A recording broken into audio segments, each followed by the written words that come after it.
हारसिया मसराइन में चारों ने अपने दिल की बात कर दी थी और घर लौट कर ओरियो जब भी अकेला होता तीनों बहनों के नाम को पुकारता रहता। हालांकि समर ब्रेक्स खत्म होने के साथ ही तीनों बहनों के स्कूल जाने के लिए ना चुके थे और दादाजी ने जिस हाई स्कूल के अंदर ओरियो का एडमिशन करवाया था उसे ढंग से नाम तक याद नहीं था, लेकिन शायद से वो यूना का ही हाई स्कूल था, जो कि यूना के मुताबिक एक इम्पॉसिबल चीज है क्योंकि वो गर्ल्स ओनली हाई स्कूल जाती है। लेकिन ओरियो को पेपर वर्क कंप्लीट करना था जिस कारण वो पहले चला जाता है। लेकिन यही को याद आता है शायद से हाल ही में तुम्हारा स्कूल को एग्जिस्टेंस एजुकेशन में ट्रांसफॉर्म हुआ था ना। यूना को काफी बड़ा झटका लगता है क्योंकि उनके स्कूल की पॉलिसीज चेंज हो चुकी थी और उनका सबसे पहला मेल स्टूडेंट ओरियो था। सभी लड़कियां ओरियो से मिलने घुलने की कोशिश कर रही थी, लेकिन वो बेचारा किस झमेले में पड़ चुका था। यूना ओरियो का ध्यान खींचकर उसे छत पे मिलने के लिए बुलाती है, जो कि उसे कहती है मुझे कोई फर्क नहीं पड़ता तुम स्कूल में कितनी लड़कियों के साथ घूमते हो, बस तुम मुझसे कभी बातें मत करना। स्कूल में आते हुए और जाते हुए बस हम दोनों एक अजनबियों की तरह रहने चाहिए। लोगों को कभी पता नहीं चलना चाहिए हम लोग एक ही छत के नीचे रहते हैं। लेकिन ओरियो सवाल करता है हम पे गलत काम थोड़ी ना कर रहे जो छुपाने की जरूरत है। हालांकि ओरियो का कहना सही था, लेकिन यूना खुद को लेकर कोई भी गलत अफवाह नहीं उड़ने देना चाहती। उसके मासूमे के चलते ओरियो हाँ कर देता और वैसे भी उसे तो पढ़ाई के ऊपर फोकस करना है। देखा जाए तो ये स्कूल अच्छी तरीके से स्टूडेंट्स को हायर एजुकेशन प्रोवाइड कर रहा है। मुझे उस बुढ़ाओ को शुक्रिया कहना चाहिए इतने बढ़िया स्कूल को सिलेक्ट करने के लिए। मेरे लिए बढ़िया अपॉर्चुनिटी है क्योंकि यूनिवर्सिटी की एक और कदम आगे बढ़ने के लिए। साथ ही लड़कियों को ओरियो ग्लासेस के साथ काफी हैंडसम लग रहा था। वहीं अगर मैं बात करूँ तो हर एक क्लास को एक प्रेसिडेंट तो जरूर से होता है। यहाँ की प्रेसिडेंट मित्सुको ओमियोगा, जिसका परिवार एक रेस्टोरेंट शॉप को चलाता है और वो यूना की खास दोस्त है। टीचर के कहने पर वो ओरियो से बातें कहने के लिए आई थी। अगर उसे किसी तरह की भी तकलीफ आती है तो उसे बेझिझक बातें कर सकता है।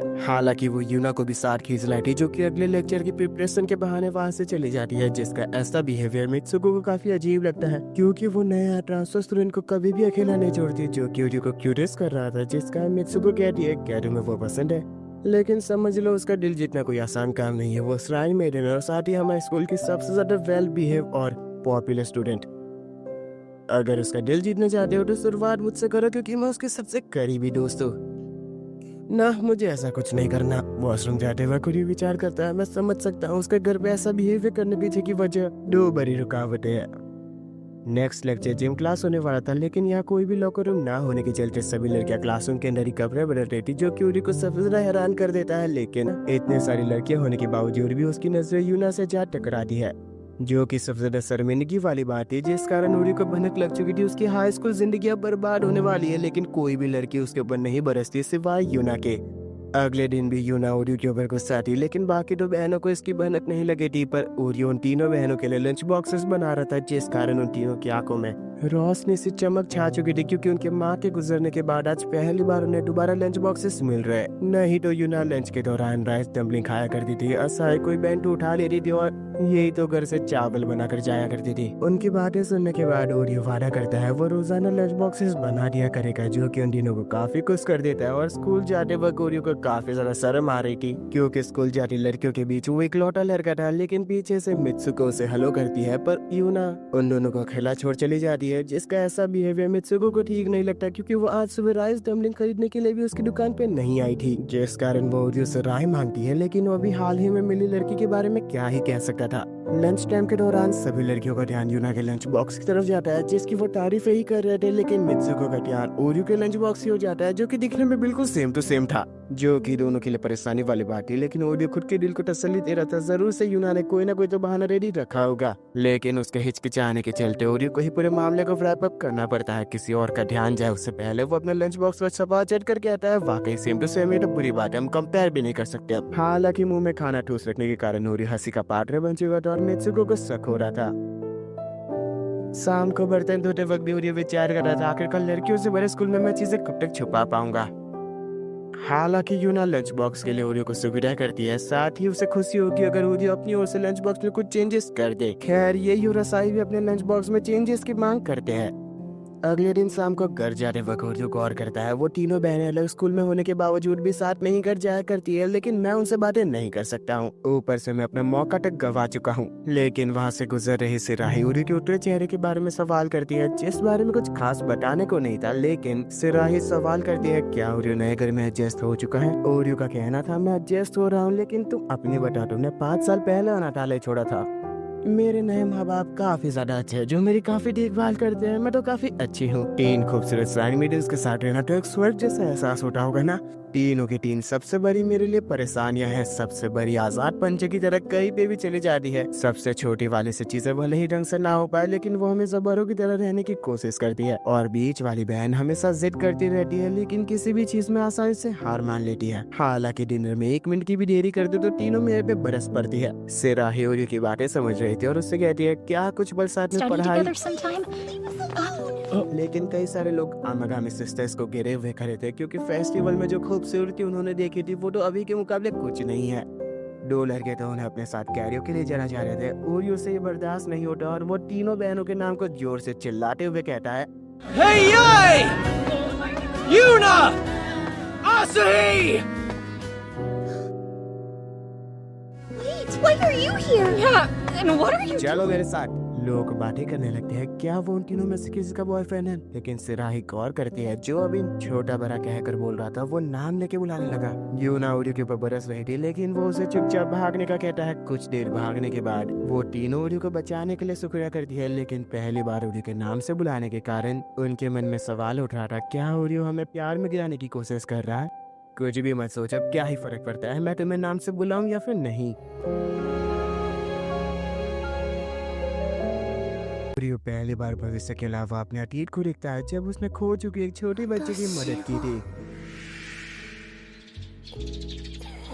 रात को यूना और असाई ने ओरियो को यही का बॉडीगार्ड बनाकर उसके साथ पार्टी में भेजा था, क्योंकि वो काफी ज्यादा शराब पी लेती और नशे में दूर होने के कारण लोगों के साथ ज्यादा ही घुल मिल जाती है, जिसका तुम्हें ध्यान रखना होगा कि ये किडनैप ना हो जाए। यही तो नशे में आ चुकी थी और ओरियो को शराब चखने के लिए कह रही है, लेकिन वो माइनर होने के नाते बस वह ऑरेंज जूस पी रहा था। हालात तब भी करना शुरू होते हैं जब यही कुछ लड़कों के साथ शराब पीना शुरू कर देती है, लेकिन ओरियो के रोकने पे वो लड़के गुस्सा होकर कहते हैं, आखिर तो इसका लगता क्या है। ये वाकई ओरियो के लिए कड़वा सवाल था, लेकिन वो हिम्मत करके कह देता है, मैं इसका बॉयफ्रेंड हूँ,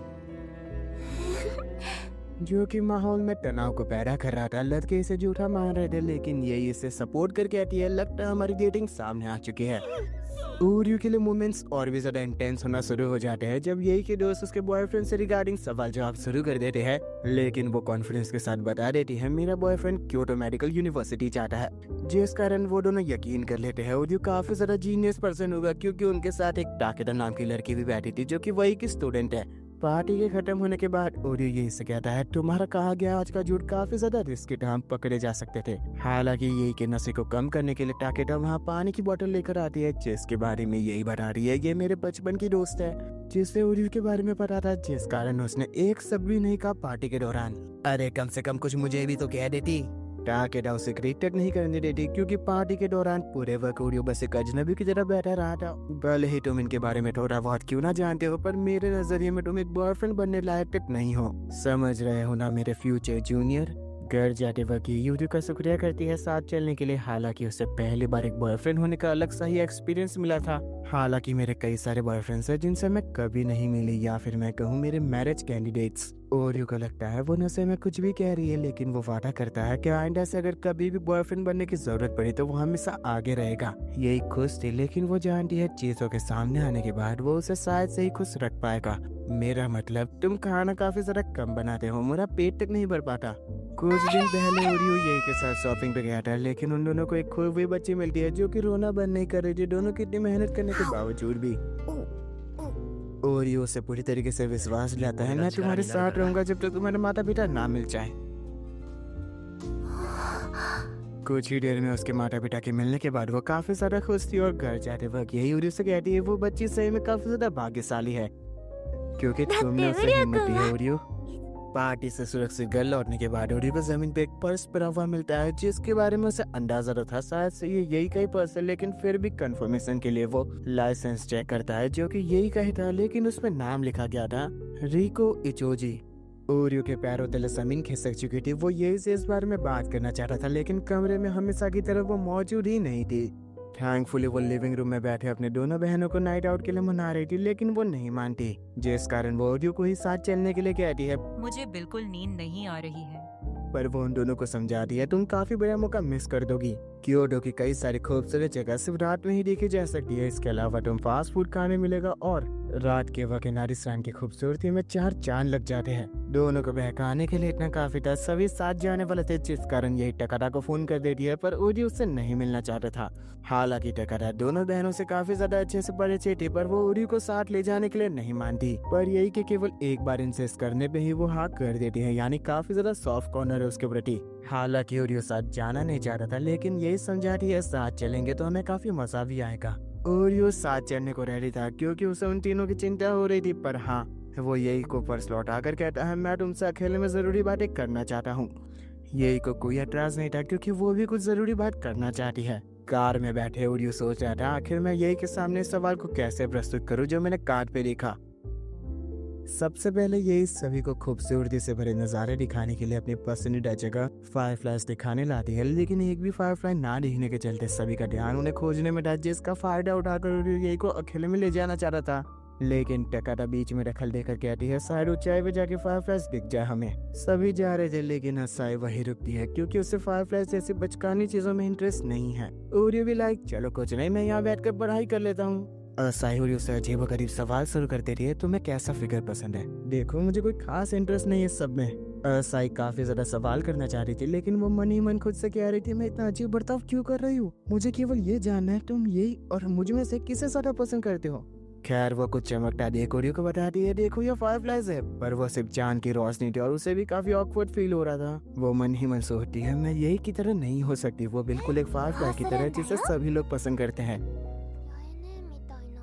ओरियो भी उनमें से ही एक होगा जो उसके साथ बस डेट पे जाना चाहता है, तो मैं कौन होती हूँ आखिर, मुझ साधारण पे ध्यान कौन ही देगा। छोड़ो ओरियो चलो फायरफ्लाइज ढूंढने चलते हैं। ओरियो मना करता है क्योंकि फायरफ्लाइज चाहे कितने ही खूबसूरत हो, लेकिन ये साधारण सा भी नजारा कितना अच्छा लग रहा है। बाकी सभी ने फायरफ्लाइज को ढूंढ लिया था और वो उन्हें बुलाने के लिए आते हैं, लेकिन असाई सोने का बहाना करती है, जिस कारण सभी लोग दूर चले जाते हैं सिवाय ओरियो के। पर असाई मन ही मन सोच रही थी क्या मेरा ऐसा बहाना बनाना सही भी होगा।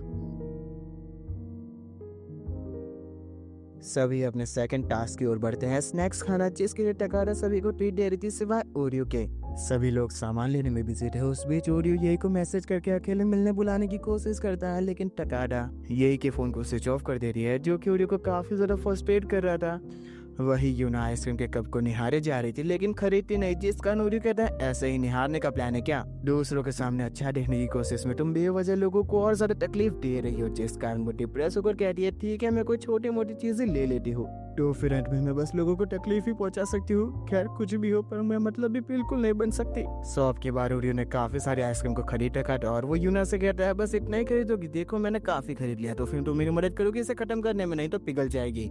यूना को काफी खुशी महसूस हो रही थी, लेकिन वो बचकाने तरीके से आइसक्रीम खा रही थी, जिससे देखकर ओरियो को काफी हंसी आती है। आखिर में तीनों बहनें आइसक्रीम खा रही थी और टकारा ओरियो से कहती है तो फिर तुम नरंडिल भी बन सकते हो। अपनी जेब खाली की लेकिन खुद के लिए कुछ नहीं लिया, वाकई कमाल हो, अगली बार मैं तुम्हें ट्रीट दूंगी। सन भाई आपको एतराज ना हो तो मैं जानना चाहता हूँ क्या आप रे को इचोजी नाम जानती है? लगता तो है जानती है, इसलिए तो मुझे कब से रोक रही हो। कारा ओरियो को सचेत करते हुए कहती है तुम्हें अपने जहन से इस नाम को निकालना होगा क्योंकि अब इसका कोई अस्तित्व नहीं है, फिर भी तुम अपनी जिज्ञासा के चलते आगे बढ़ते हो तो अपने सपनों पे से हाथ धोना पड़ेगा। नारिसान जाते हुए ओरियो को यही का मैसेज आता है जो उसे कहती है हम वहाँ अकेले में बात कर सकते हैं।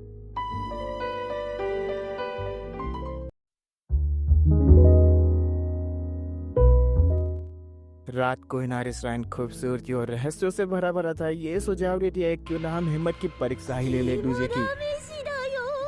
डरो मत में मजाक कर रही थी। नारिसान ने ऊंचाई पे जाकर प्रार्थना करने के दो रास्ते हैं, क्यों ना दो ग्रुप में बंटकर देखा जाए कौन सबसे पहले वहाँ पहुँचता है। ओरियो सबसे पहले क्या बढ़ता है मैं यही के साथ ग्रुप में रहूंगा। यही भी स्वीकार कर लेती है हम दोनों के अकेले मिलने का वक्त आ चुका है। हालांकि ओरियो का मानना था मेरी जिज्ञासा से परे रिको इचोजी इस नाम में कुछ तो खासियत है। दोनों की निगाह एक दूसरे को देखी जा रही थी, जिस कारण यूना को यकीन हो चुका था ओरियो को यही से प्यार हो चुका है। लेकिन टकारा इस सब में पार्ट लेने से मना कर दे रही है क्योंकि उसे कुछ पल के आराम की जरूरत है, आखिर में ड्राइव भी तो उसे ही करना है। वैसे भी अगर तुम गलती से चोटिल हो जाते हो तो तुम्हारी पूरी जिम्मेदारी मेरे हाथों में है। गेम को स्टार्ट करना था, लेकिन असाई बीच में कूद पड़ती है मैं ओरियो के साथ जाना चाहती हूँ।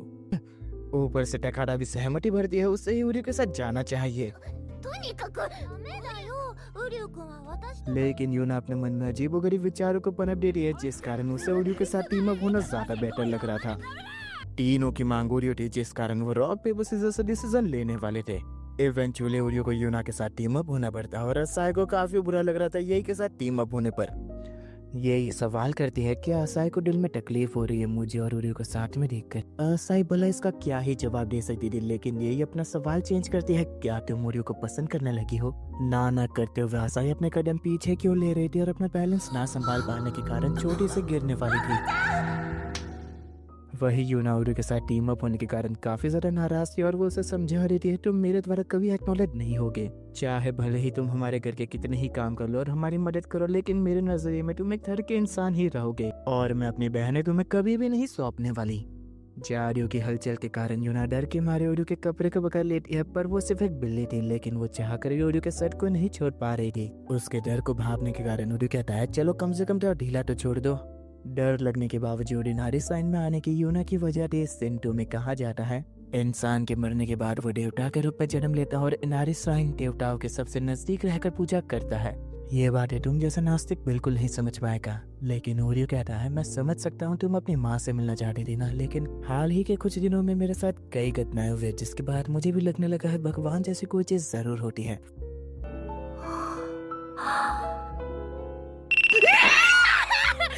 असाई का फोन आता है जो कि ओरियो को रोते हुए बता रही थी यही पहाड़ की चोटी से गिर चुकी है मुझे बचाते हुए। दोनों जल्द उसके पास पहुंचते हैं जो कि रोती हुई हालत में सभी से कह रही थी ये सब मेरी गलती है। यूना उसे कंसल्ट करती है और टकाडा यही को ढूंढने जाने का फैसला करती है, क्योंकि उसने वादा किया था वो कभी भी उस पर से नजरें नहीं हटाएगी। वो बिल्कुल ही उसे ढूंढने जाने को बेचैन थी। ओरियो उसे रोकता है क्योंकि ऐसी हालत में वो उस पर भी भरोसा नहीं कर सकता, वो अकेला यही को ढूंढने जाएगा। यूना इन दोनों का ध्यान रखना और मेरी चिंता मत करो, मैं उसे ढूंढने में वैसे भी अच्छा हूँ। छोटी से नीचे उतर ओरियो यही का नाम पुकार कर कहता है, अगर तुम मुझे सुन पा रही हो तो जवाब दो। यही की तलाश में ओरियो इनारी साइन के देवता के मुखौटे को देख पाता है जो कि उसे एक डायरेक्शन में ले जा रहे जो धीरे धीरे कर वो मुखौटा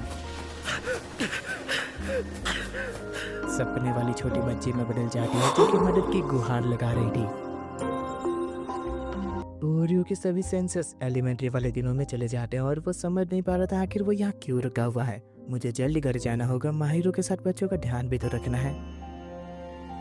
हालांकि ओरियो की नजर पार्क में बैठी गुमसुम सी एक बच्ची पे जाती है जो कि अपने हाथों को हवा में घुमा रही थी। ओरियो को उस लड़के से बात करते ही पता चल जाता है ये खो चुकी है जिसका नाम रिको इचोजी है। ओरियो उसे सुरक्षित पुलिस स्टेशन छोड़ने वाला था, लेकिन उसे काफी भूख लगी थी जिस कारण पहले जनरल स्टोर लेकर आता और उससे कहता है 50 दिन में जो चाहिए यहाँ से खरीद लो। पर उसके गुमसुम रहने के कारण ओरियो खुद एक चीज रिकमेंड कर कहता है इसे ही खरीद लो तुम, पर वो अपने सिक्के को ही घूरे जा रही थी जिस कारण ओरियो कहता है कि मत कहना तुम्हें नहीं पता चीजें कैसे खरीदी जाती है। नदी किनारे बैठे वो अपने स्नैक को खाने वाले थे, लेकिन रिको अपना मुंह खोले हुए थे इस उम्मीद में ओरियो उसे खाना खिला देगा, पर माहिर उन्हें सिखाया था अपने काम खुद करने चाहिए नहीं तो फिर तुम आलसी बन जाओगे। रिको पहली बार अपने हाथों से खाना खा रही थी, नहीं तो कोई और ही व्यक्ति उसके लिए खाना चुनता था और उसे खिलाया करता था। रिको के मुताबिक ये आज तक का मेरी जिंदगी का सबसे ज्यादा स्वादिष्ट खाना है। ओरियो बताता है क्योंकि सबसे ज्यादा स्वादिष्ट खुद से चुना हुआ खाना होता है। रिको काफी ज्यादा क्यूरियस थी वो सभी चीजें जानने के लिए जो वो नहीं जानती ओरियो से।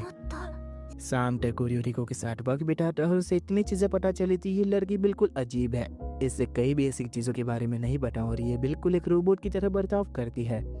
न जाने क्यों लेकिन मुझे ये बिल्कुल यही की तरह लगती है। रुको, यही कौन है? रात होने के कारण ओरियो उसे जल्दी पुलिस स्टेशन छोड़ने वाला था, लेकिन रिको के हिसाब से इसकी कोई जरूरत नहीं। सामने से गाड़ियों में कई सारे बॉडीगार्ड्स लेडी रिको को ढूंढते हुए वहां आ चुके थे, जिसका मतलब वो एक अमीर घराने से थी और ओरियो भी उसे सुरक्षित घर लौटने का कहकर अलविदा करता है, लेकिन वो बॉडीगार्ड सख्ती से रिको के हाथ को पकड़कर घर ले जाने वाला था क्योंकि उसकी माँ ने आदेश दिया था चाहे भले ही कितनी जबरदस्ती करने पर उसे घर लाने में, पर तुम्हें करनी होगी। और रिको, तुमने जो भी लेसन आज के मिस किए तुम्हें वो सभी करने होंगे। मैं तुम्हें कभी भी आजाद घूमने नहीं दे सकती, तुम्हें उस रास्ते पे चलना होगा जो मैं तुम्हारे लिए चुनती हूँ। तुम्हारा मन अभी एक छोटे बच्चे की तरह है, चाहे कितनी ही बड़े की तरह बर्ताव क्यों ना कर लो। ओरियो, वो लड़की सही में काफी भाग्यशाली थी जिसे तुम मिले, वाकई तुम हर किसी की मदद करते हो।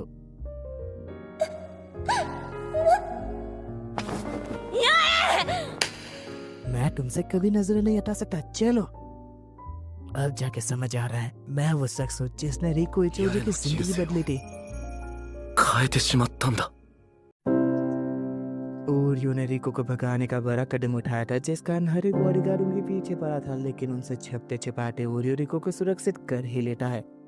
फिर भी उसके समझ में नहीं आ रहा था कि ये किस किस्म का परिवार है जो कि अपने खोए हुए सदस्य के मिलने पर खुशी के आंसू बहाने के बजाय जबरदस्ती कर रहा है। अगर मैं कभी खो जा रहा तो माहिर मुझ पे काफी ज्यादा चिल्लाती। बातों ही बातों में ओरियो को याद आ जाता है, मुझे तो अभी घर होना चाहिए था। माहिर चिंता कर रही होगी, मुझे जल्दी फोन करना होगा। ओरियो की नादानी के चलते रिको के चेहरे पे मुस्कान आ चुकी थी, जो कि न जाने कितने लंबे अरसे से कई पाबंदियों के कारण छीनी जा चुकी थी, जिसका एहसास होने पर रिको अपना मुंह तक ढक लेती है। हालात को समझते हुए ओरियो रिको को अपने पसंदीदा जगह ले जाने का फैसला करता है, जो कि मन को मोहित कर सकती थी, लेकिन 誰にも聞かれないしな。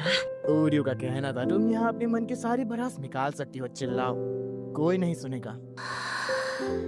मर जा तू खुद सच बुढ़िया, मैं तेरे हिसाब से जिंदगी नहीं चाहती जीना। क्यों करूं मैं शादी अजनबियों से जिन्हें मैं जानती तक नहीं।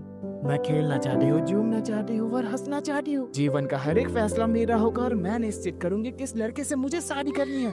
बस मुझे आजादी चाहिए। अब जाके समझ आ रही है कि हालात क्या थे। उसकी बचपन से इच्छा आजादी पाना था, लेकिन आखिर वो इस आजादी का करती क्या, जिस कारण वो अपने माँ के बताए हुए रास्तों में ही उलझ के रह गई। रिको का मन हल्का होने के साथ ही ओरियो के घर जाने की बारी आ चुकी थी, लेकिन रिको ओरियो का कपड़ा पकड़ कहती है, मत जा। 行かないで。 ओरियो उसे सभी चिंताओं से दूर रहने का कहता है, क्योंकि आज से वो एक आजाद पंछी बन चुकी है। लेकिन अगर फ्यूचर में कोई भी तकलीफ आती है तो मैं तुम्हें जरूर ढूंढ लूंगा। ありがとう。 कहा था ना ढूंढ लूंगा तुम्हें। अच्छा हुआ तुम्हें चोट नहीं लगी, लेकिन तुम्हारा शर्ट का बटन क्यों खुला है?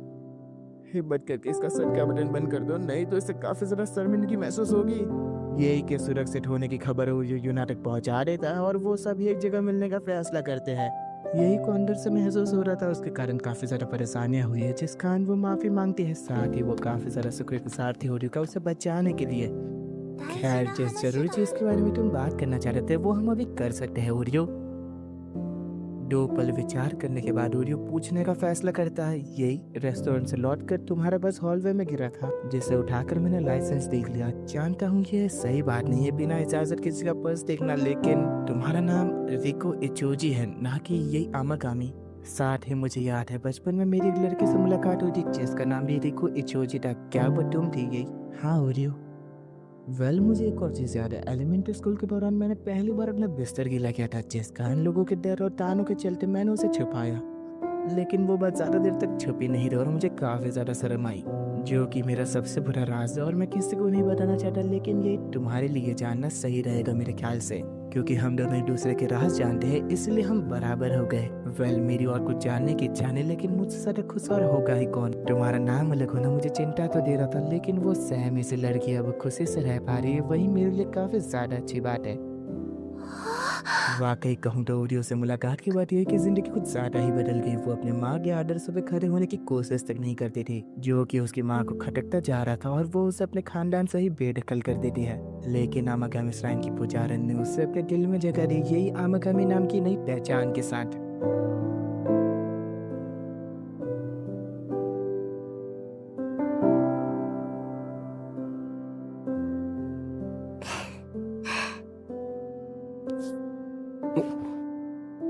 लेकिन इस बदलाव की सबसे बड़ी कड़ी सिर्फ तुम हो। शुक्रिया ओरियो। おかげなんだよ。 दोनों बहनें यही को सुरक्षित देखकर खुशी के आंसू बहाने लगती है और ओरियो टाकाडा से कहता है, अब मैं जाकर समझ रहा हूँ रिको इचोजी इस दुनिया में अस्तित्व नहीं रखती, क्योंकि वो यही आमागामी के रूप में पुनर्जन्म ले चुकी है। वाकई कहूँ तो यही की खुशी के खातिर मैं अपने सपनों को तक फांसी लगा सकता हूँ।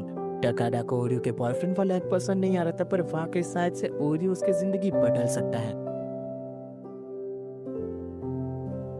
घर पहुंचने के बाद ये बिना किसी से एक भी बात करे डायरेक्ट अपने कमरे में चली जाती है, जहां वो अपने दिल के जज्बातों को संभाल रही थी। मुझे ओरियो से あの प्यार 子 हो と गया 好きになっちゃったんだ。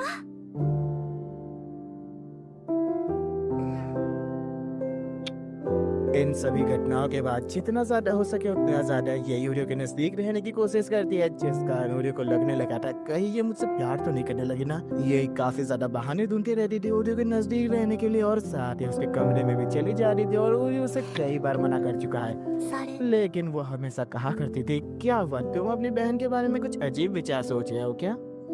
खैर यही कॉलेज असाइनमेंट के नाम पे ओरी को मॉडल बनने के लिए कहती है, लेकिन उसकी कंडीशन थी बस वो नहीं होना चाहिए। एक पोर्ट्रेट बनाने के बाद ये ओरी के सीरियस चेहरे को तक पसंद करने लगी थी। पर दोनों बहनें यही को ढूंढते हुए कमरे में आ जाते हैं, जहाँ साई आरोप लगाना शुरू करती है एक लड़की का ऐसे एक लड़के के कमरे में रहना सही बात नहीं है। यूना तक साई की बात से सहमत थी, लेकिन उसके मुंह से ऐसी चीजें शोभा नहीं देती। ओरियो की पढ़ाई में किस तरह की दिक्कत ना, इसलिए ये लिखकर दोनों को चुप रहने का कहती है। साथ ही वो अपने यहाँ रुकने की वजह बताती है, उसे कॉलेज का असाइनमेंट कंप्लीट करना है।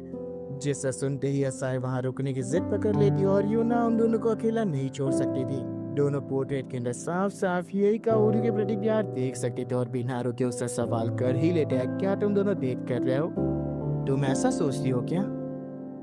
अभी के लिए ओरियो अपनी पढ़ाई को लेकर काफी ज्यादा सीरियस है, लेकिन मैं डेट करने से पहले कई चीजें करना चाहती हूँ।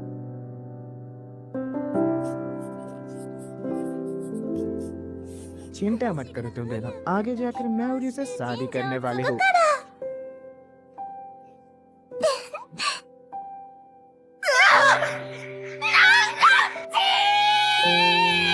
बना फेस्टिवल, जिसे स्टार फेस्टिवल के नाम से भी जाना जाता है, ये त्योहार है दो प्रेमी के मिलन का। और ही में तो बोसी दोनों एक दूसरे से गहरा प्यार करते थे, लेकिन अपने प्यार के चलते वो खुद की जिम्मेदारियों को नजरअंदाज करने लगे, जिस कारण स्वर्ग में काफी ज्यादा परेशानियां पैदा हुई। आकाश देवता यानी कि ओरिहिमे के पिता को एक कड़वा फैसला लेना पड़ा। उन्होंने अपनी बेटी और हिटोबोसी को कायनात के दो छोर पे भेज दिया, लेकिन उनके प्यार और पछतावे के चलते उन्होंने दोनों को साल में एक बार मिलने की इजाजत दे दी, वो भी केवल एक सुनहरे रास्ते के बनने पर, जिसे तुम लॉन्ग डिस्टेंस रिलेशनशिप भी कह सकते हो। लेकिन इस दिन लोग अपनी इच्छाओं को पूरा करने के लिए टांसाका यानी कि पेपर की पट्टी पर अपनी इच्छा लिखकर बैम्बू के छोर पर बांध दिया जाता था, उन दो महान लेजेंड्स की याद में। आसाई अपने स्कूल में लोगों के टांसाकास कलेक्ट करने वाले थे, क्योंकि जल्द ही आमाकामी श्राइन में टानाबाना फेस्टिवल सेलिब्रेट किया जाने वाला था। लोग अपनी इच्छाओं को लेकर काफी ज्यादा आतुर थे, और वो आसाई की भी इच्छा जानना चाहते थे। एक श्राइन मेडन होने के तौर पे लोगों की इच्छाएं पूरा होना ही मेरा सबसे पहला कर्तव्य है। लेकिन असाई के ड्रैगन क्लब के सबसे ज्यादा जिद्दी अपोनेंट कारिन मासाशिका वहां आकर असाई को आने वाले मैराथन कंपटीशन में ना हार जाने की इच्छा मांगने को कहती है।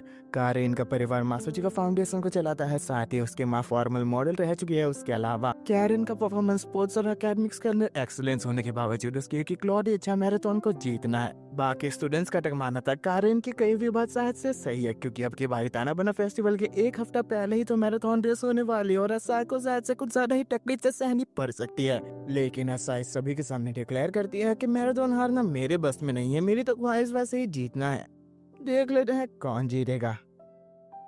शाम के वक्त असाई आमाकामी श्राइन को फेस्टिवल के रंग में ढलते हुए देखती है। उसके अलावा ओरियो उन दोनों बहनों के कामों में हाथ भी बटा रहा था। यूना रूठी हुई हालत में अपनी इच्छा बता रही थी, हर एक जुड़ा हुआ प्रेमी काश मिल जाए। यही अंजाम होता है ज्यादा लॉन्ग डिस्टेंस रिलेशनशिप ड्रामा देखने का। वैसे ओरियो यही की इच्छा जानने में भी दिलचस्पी दिखा रहा था, लेकिन वो एक सीक्रेट था। वो केवल अपने भाग्यशाली पार्टनर से मिलना चाहती थी, जिस कारण यूना काफी ज्यादा चिंतित थे। असाई अपनी 4 इच्छाओं को लेकर सामने आती है, जिसे पॉइंट आउट कर ओरियो कहता है तुम कुछ ज्यादा इलायची नहीं हो रही। लेकिन बाकी दो बहनों से जमकर मेहनत करने को कहती है, क्योंकि आने वाले मैराथन कंपटीशन के अंदर वो सभी उसे चीयर करेंगे। लेकिन ओरियो के साथ होने वाली बात जानकर वो अंदर अंदर काफी ज्यादा खुश थी, लेकिन सभी के सामने कहती है क्या बात है ओरियो, कहीं तुम्हारा इरादा मुझे ट्रैक सूट में देखने का तो नहीं है ना? जुबान संभाल के कहो, नहीं तो मैं चीयर करने नहीं आने वाला। 2 दिन बाद असाई को काफी बुरा झटका लगता है, क्योंकि मौसम की खराबी के चलते मैराथन कंपटीशन को एक हफ्ता आगे बढ़ा दिया गया था, जिसका फायदा उठाते हुए कारिन असाई को कह देती है चलो कम से कम तुम्हें एक बहाना तो मिल गया मुझसे हारने के लिए। लेकिन वो जीतने की डिक्लेरेशन कर घर चली जाती है, जहाँ दोनों बहनें ये खबर जानकर काफी ज्यादा उदास थी, क्योंकि वो वाकई असाई को चीयर करने जाना चाहती थी। लेकिन असाई उन्हें पे भड़कते हुए कहती है तुम्हें श्राइन मेडन होने के नाते फेस्टिवल पे ध्यान देना चाहिए, लोगों की इच्छाएं पूरा होना सबसे ज्यादा जरूरी है। इस कंपटीशन में मैं अपनी एड़ी चोटी का जोर लगा दूंगी, लेकिन कम से कम तुम मेरे खातिर इस फेस्टिवल में जान डाल दो। चलो मैं ट्रेनिंग के लिए जा रही हूँ, चाहे जो कुछ हो। लेकिन बहनों की चिंता थोड़ी ना दूर हो सकती थी, लेकिन ओरियो उन दोनों को बेफिक्र रहने का कहता है, क्योंकि वो पूरे मामले को संभाल लेगा। 6 तारीख को असाई के कंपटीशन में जाने का दिन आ चुका था, लेकिन यही उससे जलते हुए कह दिया तुम कुछ ज्यादा ही लकी नहीं हो, ओरियो के साथ पूरा दिन बिताने मिलेगा तुम्हें। जिसे सोचने मात्र से ही असाई की खुशी खुली नहीं समा रही थी, लेकिन ओरियो पहले ही निकल चुका था क्योंकि उसे कुछ जरूरी काम करना था। साथ ही असाई जाते वक्त अपनी दोनों बहनों की ओर देख दर्द और अफसोस महसूस कर रही थी, क्योंकि वो भी कहीं ना कहीं उन दोनों के साथ इस फेस्टिवल में शामिल होना चाहते थे। कंपटीशन के दौरान असाई के अंदर कॉन्फिडेंस की कमी आ चुकी थी, जिस कारण वो सभी से पीछे छूटी जा रही थी, जिससे कारेन तक नोटिस कर लेती है। साथ ही अपनी माँ को चीयर करता देख कारेन उत्साह के मारे आगे निकल जाती और असाई वही की वही रह चुकी थी, जो कि काफी घुटन महसूस कर रही थी। वो भी चाहती थी कोई उसे चीयर करे, लेकिन अपनी आंखों के सामने यूमिको और ओरियो को पाकर वो कुछ ज्यादा ही हकी बकी रह चुकी थी। यूमिको ओरियो को कह रही थी तुम्हें भी चीयर करना चाहिए। ओरियो दौड़ते हुए असाई के पास आ जाता है, जो कि वीडियो कॉल के ऊपर उसकी बहनें और दादाजी को चीयर करते हुए देख रही थी। साथ ही ओरियो से कहता है हर कोई तुम्हारे जीतने की ही उम्मीद लगाए बैठा है और मैं जितना कर सकता था उतना कर लिया, तुम ही जीतोगी असाई, ऑल द बेस्ट। हर किसी की उम्मीद ने असाई के अंदर एक नई उम्मीद जगा रही थी और वो तेजी से भागकर कंपटीशन को जीत लेती है। साथ ही आमागामी श्राइन में फेस्टिवल काफी अच्छे ढंग से सेलिब्रेट हो चुका था। वापस जाते वक्त ओरियो यूमिको का शुक्रिया करता है ताना बाना फेस्टिवल के चलते इतना बिजी होने के बावजूद यहाँ आने के लिए, लेकिन असल मायने में तो वो काफी आसानी से मान चुकी थी और उसका कहना था हमारे यहाँ ताना बाना फेस्टिवल ओल्ड कैलेंडर के हिसाब से 7 अगस्त को मनाया जाता है। लेकिन ओरियो वाकई तुम अपने शब्दों के पक्के हो, तुमने कहा था इनके सपनों के लिए मैं कुछ भी कर गुजरूंगा। आप बिना मैंने इतना भी कुछ खास नहीं किया है। रास्ते से घर जाते वक्त असाई ओरियो का शुक्रिया करती है, क्योंकि उसके बदौलत ही उसकी इकलौती इच्छा पूरी हो पाई है। वाकई तुम काफी खास हो ओरियो।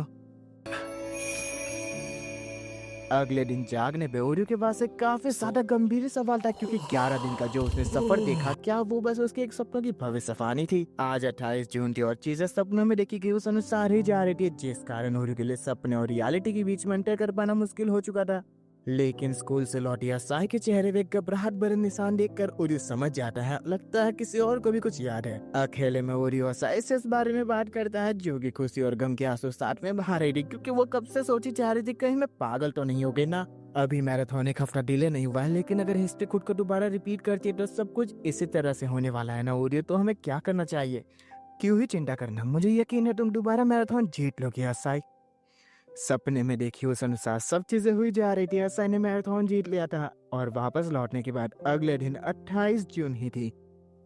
ओरियो के लिए चीजें समझना काफी ज्यादा मुश्किल था, क्योंकि उसके अलावा पहली बार कोई ऐसा फिनोमिना में फंसा था, लेकिन उसके मन में एक ही जवाब आ रहा था, हम किसी किस्म के टाइम लूप में फंस चुके हैं और यहाँ से निकलने की शायद इकलौती खड़ी तुम हो असाई, तुम्हें कुछ अलग करना होगा। जिसे सुनने के साथ ही असाई खुशी के मारे भगवान को शुक्रिया करती है, क्योंकि उन्होंने उसे काफी लंबा वक्त दिया है अपनी इच्छाएं पूरी करने के लिए। सबसे पहले वो इस दुनिया की सबसे ज्यादा खूबसूरत लड़की बनने के लिए मेहनत कर रही थी और वो ओरियो का तक हाथ मांगती है, शायद काम जल्दी हो जाए। सेकंड, टाइपिंग मास्टर बनना, ताकि वो अपने श्राइन की पॉपुलैरिटी बढ़ा सके। थर्ड, सभी की इच्छाएं पूरी हो, जो कि सुनने में ही असंभव लग रहा था, लेकिन असाई का कहना था अगर हम दिल से प्रार्थना करें तो फिर भगवान सभी के ऊपर जरूर मेहरबान होंगे। ओरियो से सवाल करता है तुम्हारी इच्छा ताना बाना फेस्टिवल में जुड़ना है ना? मैं देख के बता सकता हूँ तुम इसके लिए कितने ज्यादा उत्साहित हो।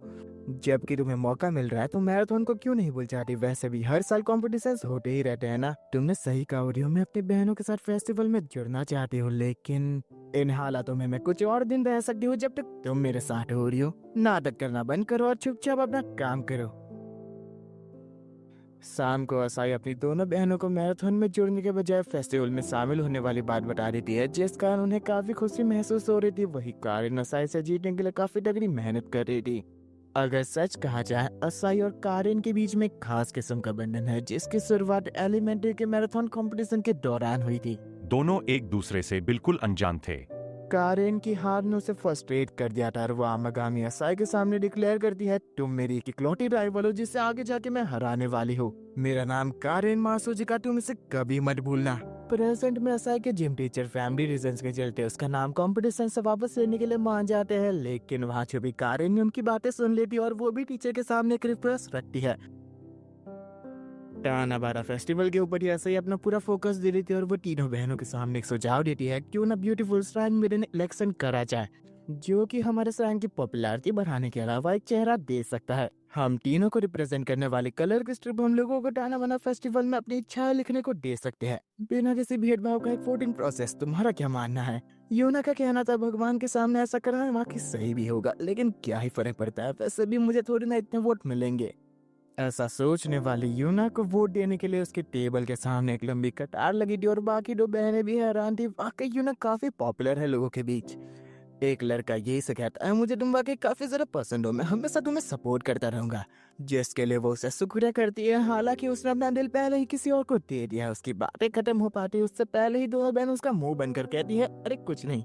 फेस्टिवल में सिराही आई थी जिसने पेपर पे अपनी इच्छा लिखी थी, मैं भी क्योटो मेडिकल यूनिवर्सिटी जाना चाहती हूँ। साथ ही 6 के अक्षरों में लिखा गया था ओरियो के साथ। हालांकि ओरियो आज भी पेपर पे इच्छा लिखने पे बिल्कुल यकीन नहीं रखता। बचपन में ही उसने कई सारे अंधविश्वासों पे भरोसा करना बंद कर दिया था। साथ ही कड़ी मेहनत के साथ वो अपने सपनों को साकार कर सकता है, इस सच्चाई को अपना लिया था, जिस कारण सिराही ने ओरियो को कहा था, मैं भी तुम्हारे साथ क्योटो मेडिकल यूनिवर्सिटी आऊंगी, अगर हम साथ होंगे तो फिर चीजें आसानी से कर पाएंगे।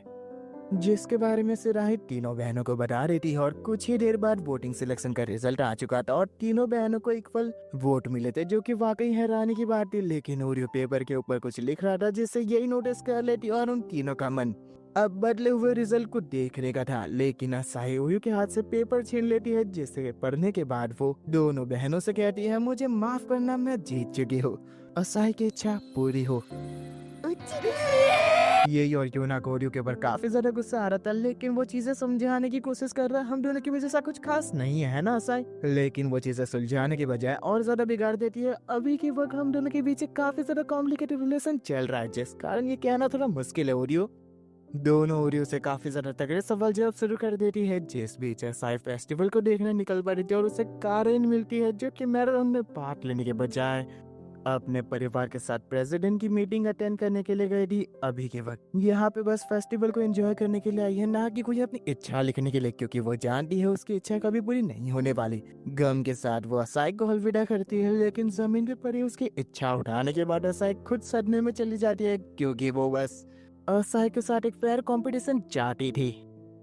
फेस्टिवल काफी ज्यादा सानों से होकर के साथ खत्म हो जाता है, फिर भी ओरियो और असाई टाइम लूप में फंसे हुए थे, जिस कारण ओरियो परेशानी के मारे कोई ना कोई सॉल्यूशन ढूंढने की कोशिश कर रहा था। लेकिन असाई बिना किसी चिंता के अपनी टाइपिंग प्रैक्टिस कर रही थी, जिस कारण ओरियो को लगने लगता है कहीं से मजा तो नहीं आने लगा ना इस सब में।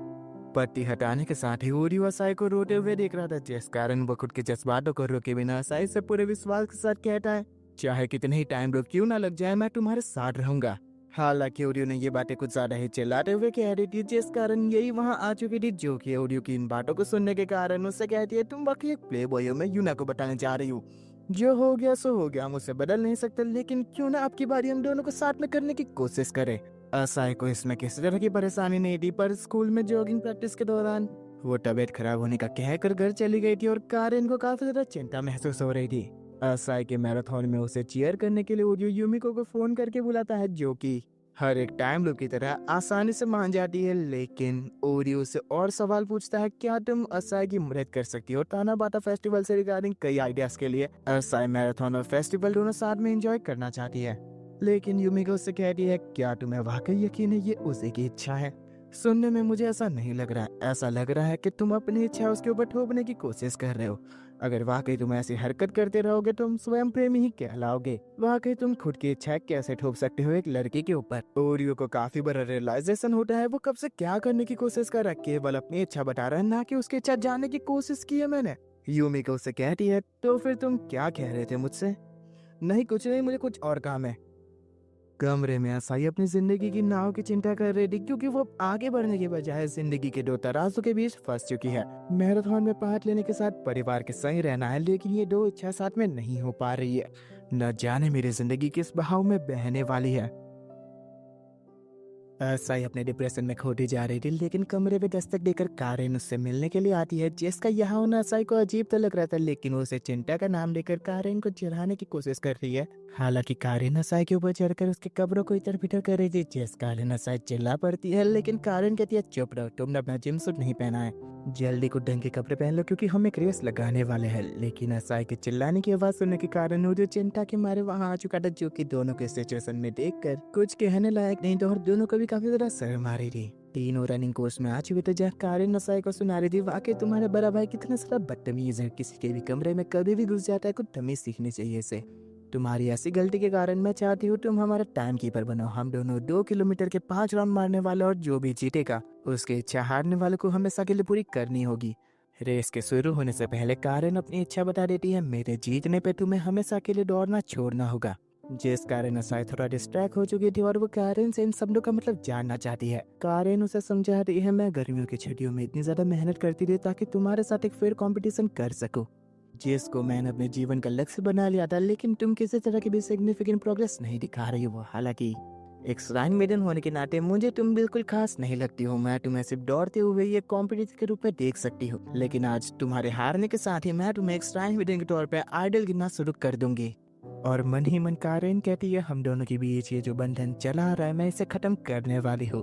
कारेन असाई से पहले फिनिशिंग लाइन पहुंच चुकी थी, जिस कारण वो असाई को अपने वादे याद रखने को कहती है, लेकिन वो पहली बार अपनी सच्ची फीलिंग को उसके सामने जाहिर करती है। जॉगिंग बस मेरे लिए एक हॉबी थी, लेकिन मैं अपने सहन की जिम्मेदारियों से पहले कभी पीछे नहीं हटती थी।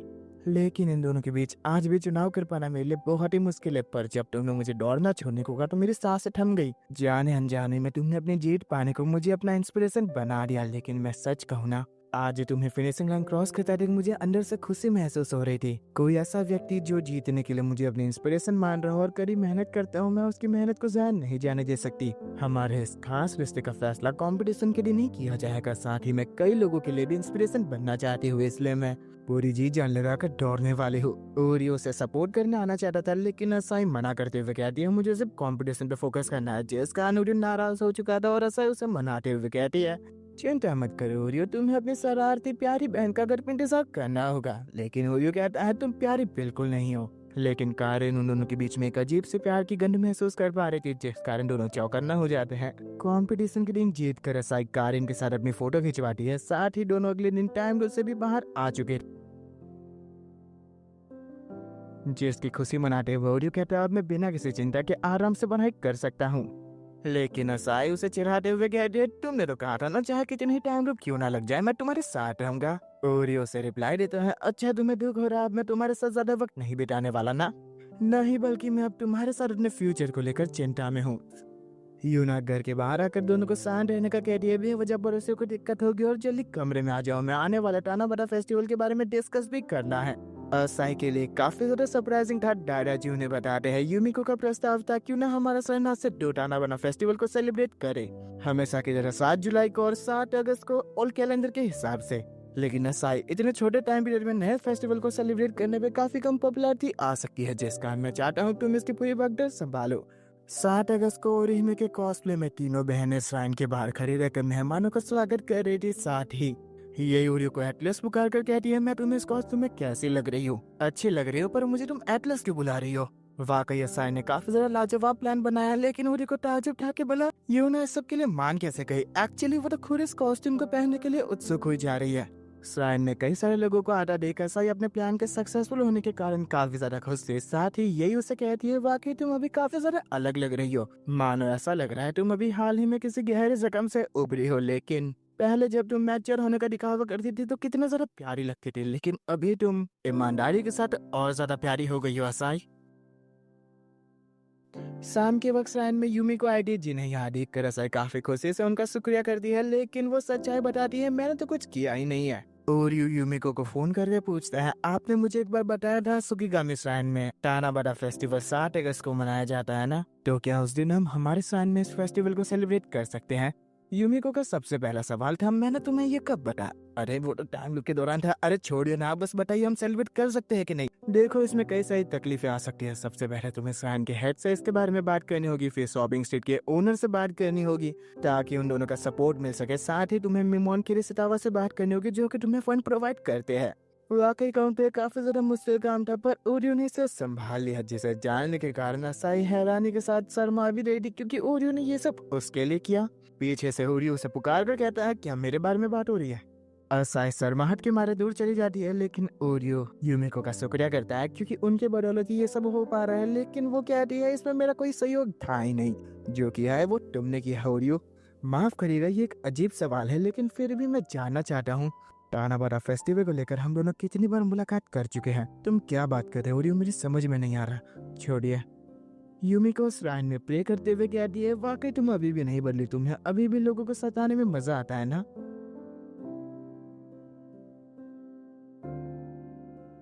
रात को सभी फायरवर्क फेस्टिवल में जाते हैं जहाँ असाई दोनों बहनों से खुद को कंपेयर कर रही थी, लेकिन वो दोनों ही बच्चों की तरह हरकतें कर रही थी, जिस कारण असाई सोचती है दोनों में भी बचपना है। आगे चलते हुए असाई दोनों बहनों को डाल रही थी, लेकिन वो खुद ही रास्ता भटक चुकी थी और वो खोने के कारण काफी ज्यादा चिंता में थी। पर ओरियो उसे पकड़ कर कहता है तुम मेरे साथ चलो। ओरियो ने असाई का हाथ थाम रखा था ताकि वो खो ना जाए, जिस कारण असाई काफी ज्यादा स्पेशल फील कर रही थी। दोनों फायरवर्क्स देखने के लिए नदी किनारे आते हैं, जहाँ पे असाई ओरियो का एक और बार शुक्रिया करती है। उसके बदौलत ही वो टारावारा फेस्टिवल और मैराथन में पार्ट ले पा रही है। अगर वो ना होता तो असाई की अभी के वक्त जिंदगी काफी ज्यादा खराब हो चुकी होती। फायरवर्क्स के शुरू होने के साथ ही असाई ओरियो को कहती है कितना रोमांटिक माहौल है, हम दोनों एक दूसरे के साथ है ना। ओरियो उसे बेवजह की बातें करने से मना करता है और असाई सोचती है मैं समझ रही हूँ, तुमने मेरा हाथ पकड़ा और मेरी मदद की क्योंकि तुम मुझे एक छोटी बहन के तौर पर देखते हो, लेकिन मैं अपनी बाकी दो बहनों की तरह नहीं हूँ जो तुम्हारे दिल को धड़का सके। पर फिर भी इस जंग के माहौल में मैं हार नहीं मानना चाहती। फायरवर्क्स के खत्म होने के साथ ही असाई ओरियो का हाथ खींचकर उसे किस कर लेती है।